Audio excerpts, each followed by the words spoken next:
Hi, Philippe here from the On-Point Events team, and welcome to another short video with some insights into how to plan your trip to the Masters at Augusta National. Here's a question that we get a lot. What's the best way of doing the Masters? And I hate to answer it this way, but it really just depends. It depends on what you're trying to accomplish. It depends on what's most important to you, and it definitely depends on what your budget is.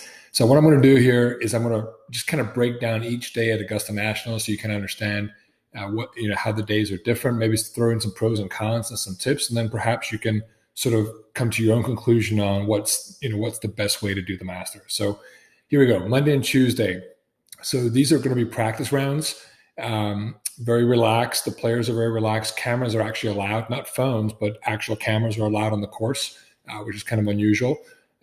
What's really cool, in my opinion, of attending these practice rounds is that you get to see some of these just incredible pros hit the exact same shot from the exact same spot multiple times. And it is just incredible to see how they are so consistent and can nail those difficult shots.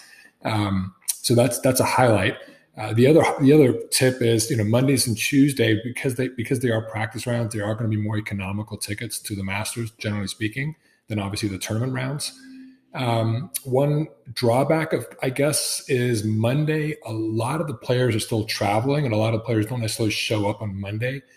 So there is the Houston Open golf tournament that backs right up to Augusta National's Masters, and so a lot of the players might be traveling back from that, and so they don't generally show up on Monday. So that's something to consider.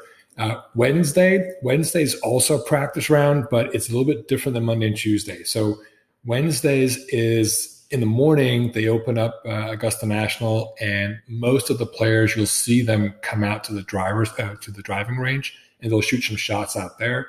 And then at noon, there's a par 3 tournament actually played on the par 3 course, which is not the main course. And so obviously the players will engage in that. Some highlights of that is, again, cameras are allowed on the course on that day. The players are very relaxed. They're open to doing autographs. You'll see sometimes they'll have some of their family members with them out on the course. They might be, some of their kids might be caddying for them, something cute like that.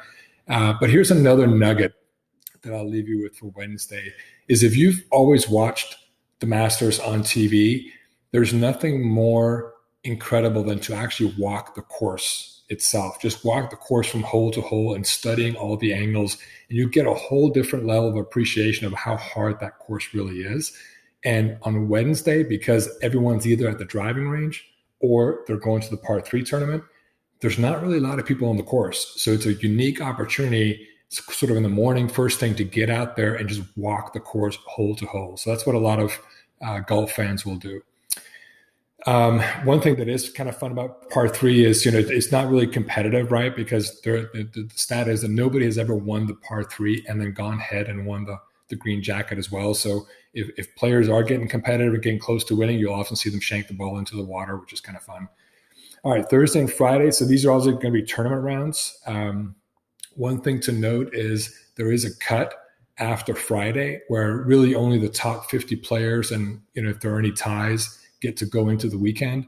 So one pro about going Thursday and Friday is, if there's a specific player that you want to see, there's a good chance, obviously, or if there's a certain player you want to see and you think there might be a chance that they won't make the cut, then obviously going Thursday and Friday is the right answer. One drawback to Thursday and Friday is that those tournament rounds actually tend to generally be the more higher priced rounds, and that's mainly because of corporates. So a lot of corporates are doing entertaining at the Masters, and so Thursday and Friday is generally when they'll entertain their customers, and then they'll fly home for the weekend. So that's just something to bear in mind. Saturday and Sunday, championship weekend, obviously for obvious reasons, those rounds are super appealing. One thing to remember is that there are no jumbotrons on the course. Okay, so you can't bring your phone in, obviously, on tournament round days.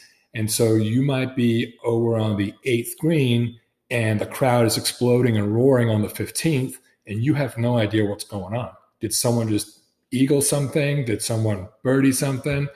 Who was it? How does that change the standings? Now, they do have leaderboards sprinkled around on the course, but it might take you 5 to 10 minutes to walk to get to see the next leaderboard to actually know what's happening.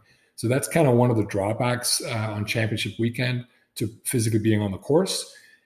Having said that, I guess a top tip that I would always throw out there is on Sunday morning, a great way to do Sunday, championship Sunday, is to get out there first thing in the morning. So at On Point Events, we give all of our clients these commemorative Masters chairs, which I'm sure you see on TV, the green folding chairs that people walk around with on their shoulder.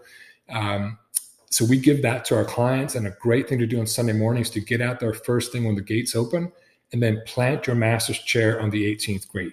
Now, there's some etiquette around this, but nobody has ever, that we know of, has ever taken a Masters chair from any of our clients. So once you set your chair and you claim your little piece of real estate on the 18th, the chair is going to be there when you come back. So what I suggest people do is get out there first thing, secure your real estate on the 18th, then maybe walk around the course, follow the first guys that are teeing off, then come back to the hospitality house that we have, watch all the action, and then maybe around 2-3 o'clock in the afternoon, assuming there's no weather issue that's changing the course of play, then get back out onto the course. Maybe follow a couple of the pairings through some of the holes, and then kind of settle back to your chair on the 18th and just watch them come through. That to me is the perfect way to do Sunday if you're actually at the Masters. If you want to learn more about the Masters, the golf tournament, and obviously all the travel experiences that we provide, please reach out to our team. We're here to help and help you guide you through all of this. So thank you for watching.